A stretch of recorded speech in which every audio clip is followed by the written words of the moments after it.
All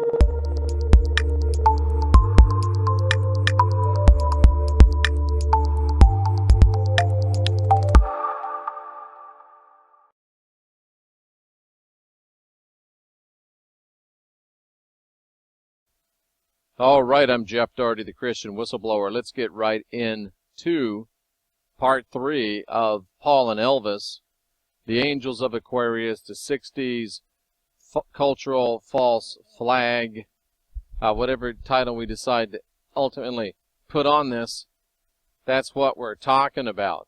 And before we go any further, we really need to look at and discuss how modern mind control really works. Gladys and Elvis Presley were only the first 2 victims in the battle against the rise of Aquarius. There was many more to come, and in a very real way, we're all actually victims. So we want to understand just how mind control works, and most of us have our understanding of what mind control is based in Hollywood depictions.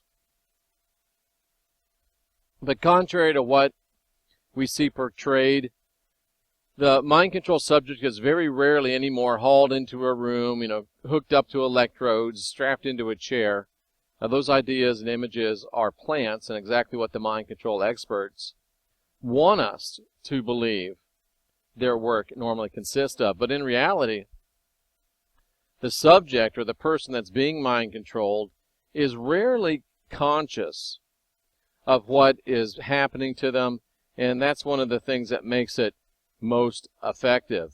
Now, this is somewhat controversial, and that's okay. I'm not one that actually shies away from controversy, but most mind control, I would say virtually all mind control these days, is applied astrally, spiritually, energetically. By that I do mean energetic, spiritually, not by physical contact. Now, I was made aware of this by a former associate of mine, who was a former it's a lot of work and a lack of sleep, but by a former Illuminati insider who's also a medical doctor and shaman. Quite a unique background, but mind control is most often applied in the spiritual realm to the spiritual essence of the person involved, and the growth and evolution of both spiritual thought and scientific discovery are making us very much aware of the energetic makeup of all form, including us.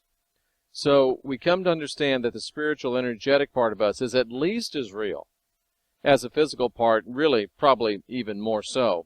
And for this discussion, let it suffice to say that whatever is done to the energetic part of us is manifested in the physical part. And is it only a matter of space, or a matter of space and time?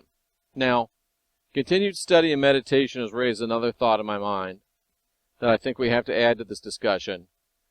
As a community of spiritual workers, we have, and I've talked about this before, kind of thought of things as layers, our layer, astral layer, etheric layer, etc., etc.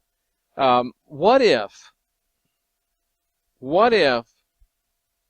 instead of layers of existence, we live amongst frequencies of existence? And what if these frequencies are not only just frequencies of space, but what if they're also frequencies of time? What if all time exists concurrently, but at different frequencies? Could it be that beings can phase out of time and back into time? Could it be that beings could phase out of the future and into our time? And could they phase people from our time into the future and then back again? Can beings bring the technology of our future to bear on us in their past, or even in our past? What would be the potential physical implications upon a person that is subject to what I would call temporal manipulation? Taken from this time to another time, brought back to this time. These will come into focus later, but until then it gives us something new to think about. Now, in its infancy, the energetic manipulation of mind control was best accomplished via physical contact. Now it's evolved to the point where it might still be easier to grab someone, that it can be done with almost equal effectiveness and, of course, far more stealth and secrecy by those that are skilled experts through the astral realm. That's how Gladys could be attacked, and the formerly cheery lady could turn into a psychological despair in a short amount of time. Drinking, weight gain, disease can be triggered or accelerated in her body. A lot of talk about that from, Julio Cesar Chavez to a lot of other different people. But the bottom line is that Gladys Presley was murdered by mind control agents attacking her in the astral plane. I believe that 100%. Elvis was also subject to vicious astral attack, and when the psychic link between he and his mother proved too strong to allow either one of them to be forced to fully succumb to manipulation, they were separated physically by the draft board that somewhat weakened their link, and then they engineered physical deterioration on Mrs. Presley to continue further to the weakening of the bond, and she got too weak where she could not withstand the attack any longer. Now, when she was murdered, this murder left Elvis without his spiritual rock and partner, and it left him more susceptible to attack. You can see how it's one leads to the other. Sadness, despair, depression took a heavy toll on the king of rock and roll.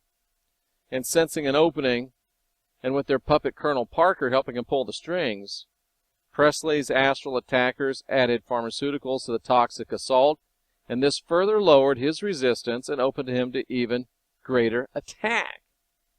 Now, I do not have any empirical proof to point to, but I do personally believe that Colonel Parker was drugging Elvis and likely exposing him to other intoxicants. I also believe that many of the moral midgets that would do anything for $1 that were around him would have done whatever Colonel Parker asked him to do if he'd slip him an extra 20. And that's not talking about Charlie, that's not talking about Larry Geller, it's talking about some of those other, the ones that turned on him and wrote books to make a few dollars. Now, in his weakened state, the free-spirited, lovable rebel Elvis was turned into a movie marionette, and that effectively removed him as any agent for cultural change. He wasn't able to be an inspiration anymore. In fact, he was a depression to the masses. And, that goes to the point that MK Tavistock, they didn't have to kill him. In fact, he was probably more effective for their cause the way it was, because people that were formerly motivated by him looked at him now and saw him, as somebody that had sold out to the man. And it looked for all the world like he had. So, from the MKUltra Tavistock mind control point of view, mission accomplished. So the king was dead. But long live the princess. Under MK Tavistock barrage, the first witness, Elvis, gave up the ghost as far as Aquarius was concerned, but almost immediately, 4 angels from across the Atlantic seemed to take up his fallen mantle. Can you imagine what would have happened if they had all 5 been at their best at the same time? Of course, the lads from Liverpool were Paul, John, George, and Ringo, and it's remarkable. Almost to the day that Elvis went to Hollywood, the Beatles were born. It seems it really was to be the dawn of the age of Aquarius, and the universe, the tough old girl that she is, wasn't ready to give up without a fight. So the baton of cultural change passed from the beleaguered Elvis to the rising Beatles. And almost from the start, the Beatles were recognized as an embodiment of the ideals shared by the era's socio-cultural revolutions, which, if you recall, were started to a great degree by Elvis Presley. And this was literal, not just symbolic.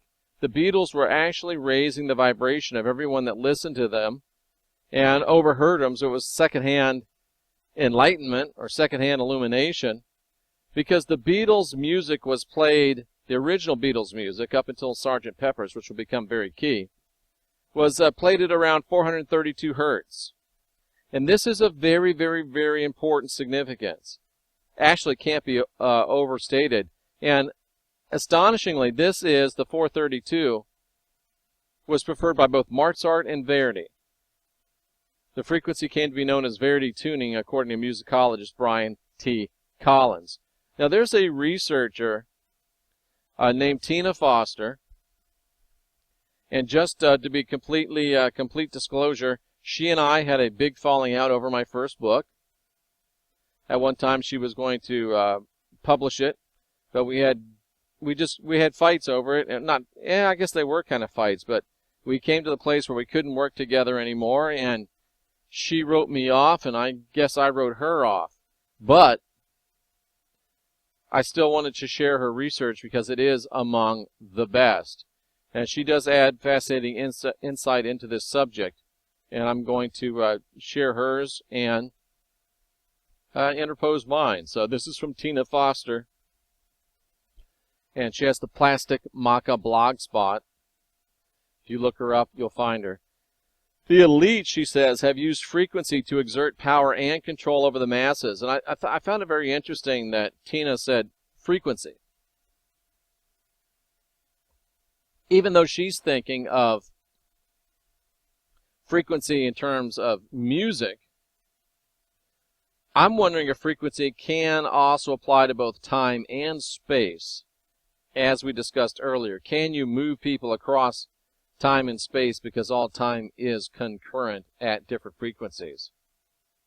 Thomas D. Shelf explained that as a result of this influence, the arc of Western civilization, back to Foster's comments, has gone from ascent, belief in God, focused on the higher centers of love, joy, peace, and selflessness, to descent, focused on the lower centers of consciousness like power, wealth, and sexual gratification. Now remember that the Beatles originally were recording in the frequency range that Shelf talks about, the love, joy, peace, selfishness, and belief in God. We continue with Foster's remarks. The powers that be have militarized music for cultural manipulation, in part by making 440 hertz the standard tuning, the international ISO 16 standard done in 1953. This refers to the musical note A above middle C. A equals 440 hertz. Frequently, or that frequency music conflicts with the human energy centers, and it used to harmonize with the human energy centers. That'll become more important as our study continues. And Foster continues and says, Brian T. Collins explains that the current tuning of music at 440 does not harmonize on any level that corresponds to cosmic movement, rhythm, or natural vibration. 440 suppresses intuition, suppresses creativity, causes listeners to experience aggression, psychosocial agitation, emotional distress. The body vibrates audibly and subliminally to a frequency that resonates with aggression and a dissonance with love. This can predispose people to mental and physical illness. And this just came to me. What they're doing is, wow, this is big. I need to put this get this in this book before I go to press with this. What they're doing is what's the healthful 432, right? Yeah, 432. 432 is the dove frequency. 440 is the serpent frequency. And if you followed my work or read Serpents and Dove in the Garden of the Gods, you'll understand exactly what that is. Very, very interesting. So here is some empirical evidence from this musicologist, Brian T. Collins, that my assertions about astral and non-physical assault on the health and well-being of Gladys and Elvis Presley could be very well true, because this frequency, it's harmful to the actual body, and it can predispose people to mental and physical illnesses. More natural frequencies that further health, harmony, and peace have been suppressed since Sgt. Pepper. However, musicians that are spiritually sensitive are compelled instinctively to reject intrusions into pure creativity and harmony and flow of sacred cosmic energy. Such musicians intuitively prefer tuning up or down from 440 to 432. The Beatles were just such musicians, says this musicologist. Cliff Richard thought they were out of tune at times, but the Beatles were actually playing at 432. such as on the album Help. And this again comes from the Plastic Maca blogspot, which is plasticmaca.blogspot.com. Now again, I'm not a complete proponent of Miss Foster's ultimate conclusions, and despite the fact we have had some significant personal differences, her research here is excellent. And we are indebted to her for bringing the core of the issue to light. So like Elvis before then, the Beatles were appealing to the higher nature of individuals. Like Elvis before, Elvis more was saying, hey, don't be a sheep. And the Beatles were saying, hey, now that you're not a sheep, let's raise up to our rightful place. And you'll recall that historian Marty Jeser declared that Presley set the artistic pace and other artists follows. And that Presley, more than anyone else, had given the young a belief in themselves as a distinct and unified generation, first time that had ever happened in American culture. And then the Beatles picked up right where Elvis left off after succumbing to his massive astral assault. Allow me to just go ahead and edit that, succumbing to massive astral assault. I hope that's all right with you. In a very real sense, Elvis was John the Baptist to the Beatles. He was the one that prepared their way, because without the trail that was blazed by Elvis, the Beatles would not have had such a clear path to popularity, not as easily nor as quickly. And just like John the Baptist said, Elvis had to decrease so that the Beatles could increase. I don't know that it was supposed to be that way. It could have been that they were Elvis could have been the Christ-like figure, and then the Beatles could have been the angels. But anyway, in 1964, the Beatles took the U.S. by storm. They left the UK with 4,000 fans screaming at the airport, and then landed in JFK with just as many greeting them. They gave their first live U.S. TV performance 2 days later in the Ed Sullivan Show, where Elvis was launched, watched by 73 million people, or 34% of the American population. Biographer John Gold writes that, according to the Nielsen rating service, it was the largest audience that had ever been recorded for an American television program. The next morning, the Beatles awoke to negative critical consensus in the U.S., but a day later, their first U.S. concert saw Beatlemania erupt at the Washington Coliseum. Went back to the UK on the 22nd of February. The world was being taken on a magic carpet ride to higher consciousness and vibration. And we were, for the most part at that time, enjoying every minute of it. Now, I want to talk to you real quickly here about something that almost nobody knows about. And it was maybe one of the most significant meetings ever in the history of the world. Because not long after this triumphant arrival of the Beatles, on August 27th, 1965, in Bel Air, California, the Beatles came to visit Elvis at his home, his West Coast home. And Colonel Parker said, no photographs, no recordings, imagine that. But the memories of men that were present at that meeting do remain, however. Men like Larry Geller, men like Charlie Hodge. And I've been privileged to spend hours and hours talking with both of them, more Charlie than Larry. But I sat enthralled listening to a direct first-person account of this historical meeting from Larry Geller. This is Larry with Elvis. And from 1964 onward, Larry was the official hairstylist for Elvis. And he kind of became the de facto guru as well. Larry was at the house that night in Bel Air. And Larry had this to say about the meeting. He remembers so many people, people up in the trees and everything.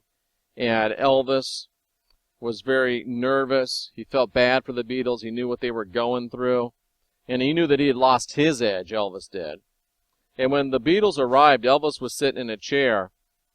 And to Elvis's surprise, the four Beatles just all sat on the floor right in front of him, kind of cross-legged, looking up at him.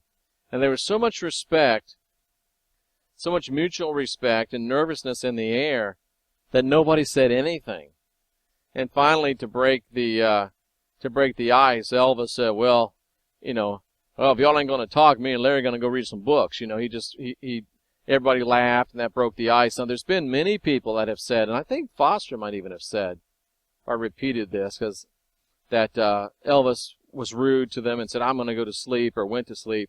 It was an offhanded remark, a joke that got taken out of context. I don't know if Tina said that, so don't quote me on that, but I've read it before. And you do so much research, you kind of forget sometimes exactly where you got it from. But then something spectacular happened. Larry said that John Lennon noticed one of Elvis's guitars on a stand, asked if he could play it. Elvis jumped up and said, "Great." The next thing you know, here's Elvis, George, playing Elvis, George, and Paul, jamming on guitars, or Elvis, George, and John jamming on guitars.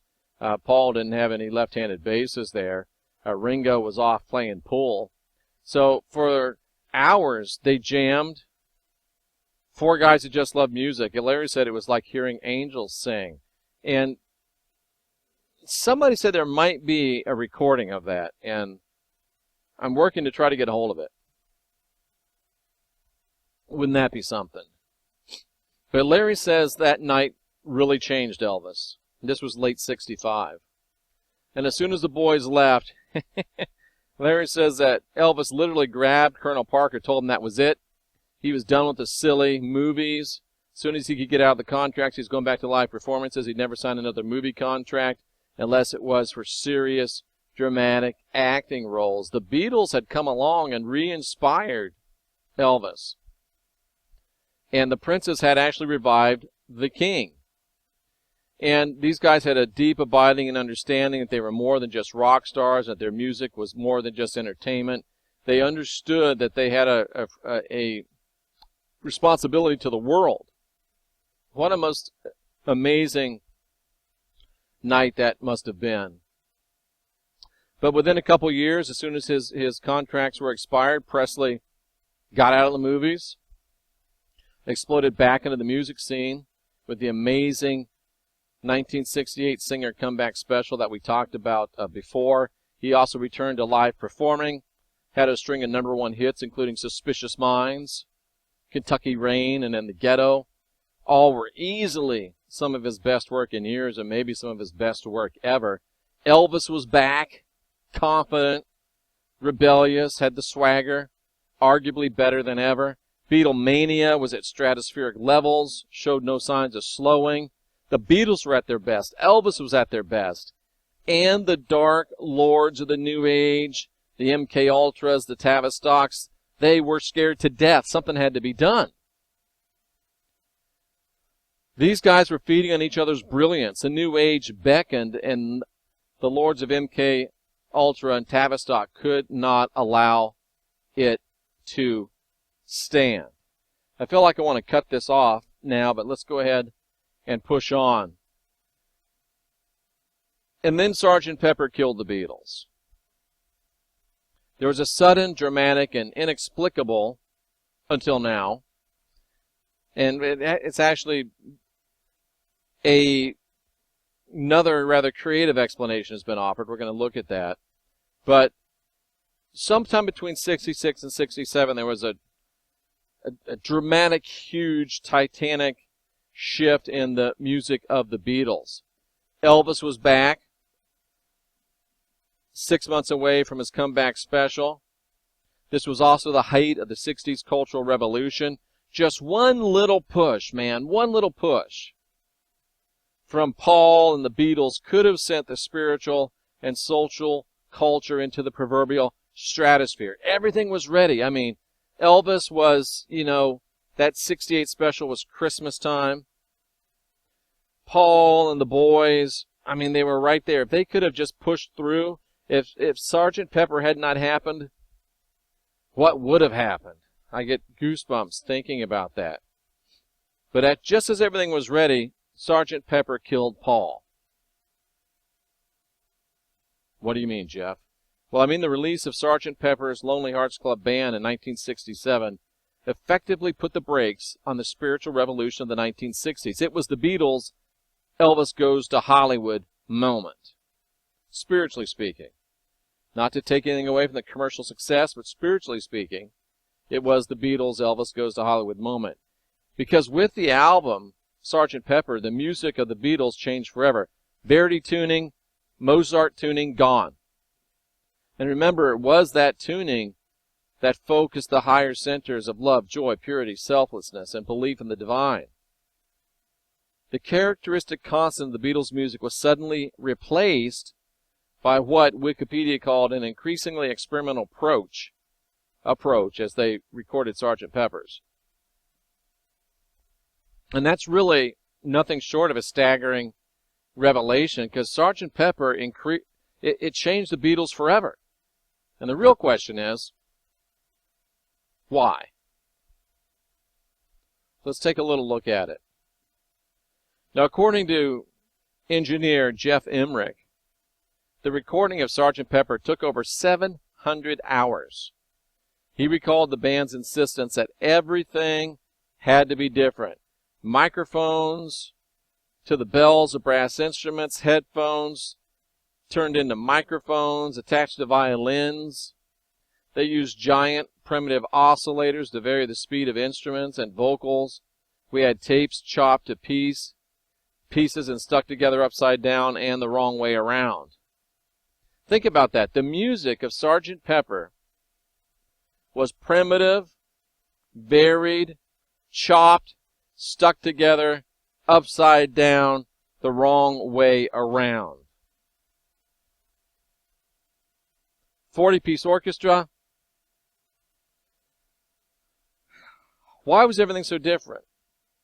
Why was the previously high-frequency music deliberately mangled?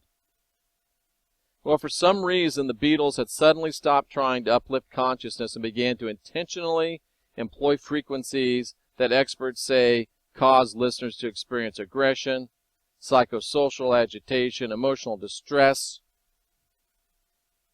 What caused the Beatles to leave the high road? What caused them to suddenly leave the music of ascension? Why did Sgt. Pepper kill the signature sound that had been lifting the spirits and the spiritual frequency of a generation? Why were the evangelists of Aquarius now leading the masses to a very different place than they were before? Should we press on? Why not? The Paul is dead rumor. Within 2 years of Sgt. Pepper and its strikingly different music, the infamous Paul is dead rumor broke. This story asserts that Paul was killed in a car crash and then secretly replaced by a look-alike double who remains acting as McCartney today. Why did the Beatles keep Paul's death a secret? Paul's mysterious double, who is he? The death clues. The Beatle death curse. September 17, 1969, Drake University publishes an article, the student newspaper, Is Beatle Paul McCartney Dead? The rumor spreads fast and wide. By October 11th, the Beatles had to officially say that reports we've been getting a flood of asking if Paul's dead. Of course, no, Paul's not dead. I'm even getting telephone calls from others, disc jockeys and others in the United States. A day later, a caller to Detroit radio station, WKNR-FM, told DJ Russ Gibbs, about the rumor and its clues. Gibb and the other callers discussed it on the air for the rest of the hour. The day after that, the great Abbey Road album cover controversy started when the Michigan Daily published a review of Abbey Road by University of Michigan student Fred Labor under the headline, McCartney Dead, New Evidence Brought to Light. Of course, later they said it was satirical, but it did identify clues that we'll go through on the Beatles album cover. And then the radio station further fueled the rumor with a special 2-hour program called The Beatle Plot, which aired 19 October 1969. Very, very interesting. And I found one of the most interesting facts to be the purported date of McCartney's death. Supposedly, Paul died in late 1966, right before the release of Sgt. Pepper's Lonely Hearts Club Band. Now, if something diabolical indeed had happened to Paul, it would certainly explain the sudden and dramatic change in the Beatles' music and tuning. And finally on this, McCartney did an interview in the 1969 issue of Life, which he said, "Perhaps the rumor started because I haven't been much in the press lately. I've done enough press for a lifetime. I don't have anything else to say. I was switched on for 10 years and I never switched off. Now I switch off whenever I can. I'd rather be a little less famous these days." Had Paul really died? Is Paul dead? Dead or not, replaced by double or not, one thing cannot be argued. There was something very different about Paul McCartney, and it was far more than his desire for privacy. Actually, his sudden desire for privacy and his disappearances from public view for long periods of time loom very large and significant in our study as it continues. We are going to go ahead and break here, and I'll come back either later tonight or tomorrow with what will probably be the final episode in this series of Paul and Elvis. And we're going to look at physical changes in Paul McCartney. Stunning visual evidence. And we're going to explain why it happened, what it was, and see, is Paul really dead? Or is there another explanation instead? I'm Jeffrey Daugherty, the Christian Whistleblower. We're here to help you unwind your mind. We're here to help you unindoctrinate yourself. Bringing you stunning truths like this are designed to do that. And more than anything else, I want to invite you to unindoctrinate yourself and be excellent to each other.